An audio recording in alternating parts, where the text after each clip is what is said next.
Hi, my name's Mike Sugarman Porter. I want to tell you a story today, a short story that I created some time ago to explain what diabetes was, or what sugar illness was doing to the local Indigenous people here in Australia. This is how the story goes. A little over 250 years ago, Captain Cook arrived here in Australia, in Botany Bay in New South Wales, and it was a very, very friendly reception from the local Aboriginal people. They were really quite happy to see him and his soldiers, or any visitors for that matter. There was no conflict at all at the time. As the soldiers were walking down off the ship and walking down, they were carrying a pole, and on the end of the string there was these little glass jars, and in this little glass jars there was this little small white creature, and they called him Sugar. And the old man, an Aboriginal elder, approached one of the soldiers and says, "What's that in those jars you got there?" And he says, "We call that sugar. We call it sugar. It keeps us healthy. We put it in our tea, and we put it in some of our food, and it keeps us strong and healthy, sugar." And he gave the old man one, and the old man took it, and he felt sorry for it, and so he let it go, and off it went, and it ran off into the bush. And there he lived for many, many years. But he never forgot the old man, the Aboriginal elder. He always went back and visited him, and they became really close friends over the time. And as the years went by, from that moment on, as the white settlers started to arrive here in Australia, the fences went up, the land was divided, and the local Aboriginal people's ability to hunt and gather for their healthy food was no more. They were forced to eat this small creature called sugar.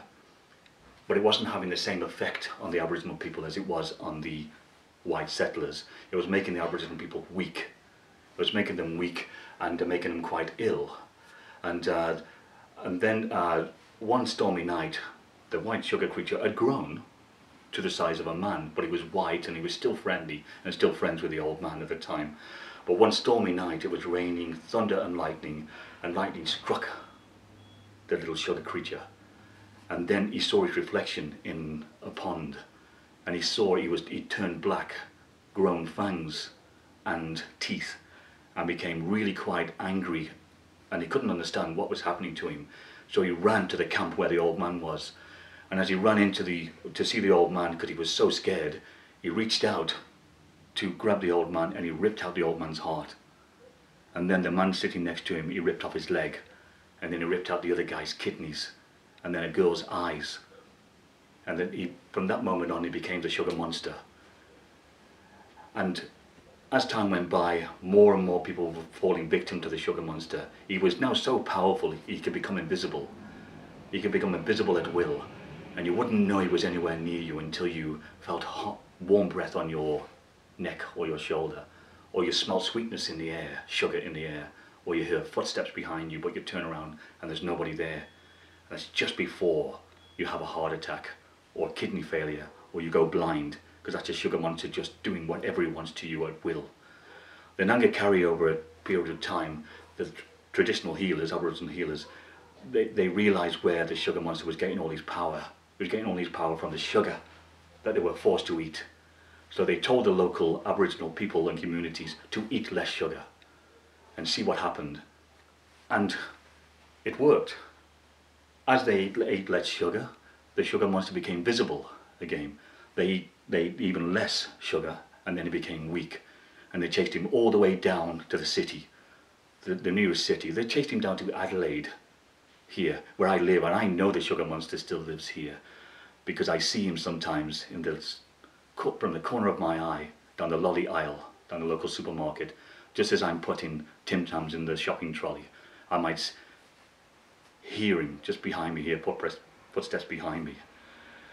And in McDonald's, you might think there's an old man reading a newspaper. Just check his hands, if they're furry and hairy. It's not an old man reading a paper, it's a sugar monster waiting to follow you home. And then when you least expect it, he will rip out your heart, or do whatever he wants to you, because your diabetes now is getting worse. Or you might be walking down a dark lane at dusk. You hear footsteps behind you, and you can't hear. You turn around and you can't hear anybody. You turn around, you say, "What was that?" And then you might smell sweetness in the air, or you might feel some hotness on your breath, it's a sugar monster just waiting for you to take one more bite of that sugar, and then he'll do whatever he wants to you. So be warned, the sugar monster is watching you. The only way to control the sugar monster is to eat less sugar.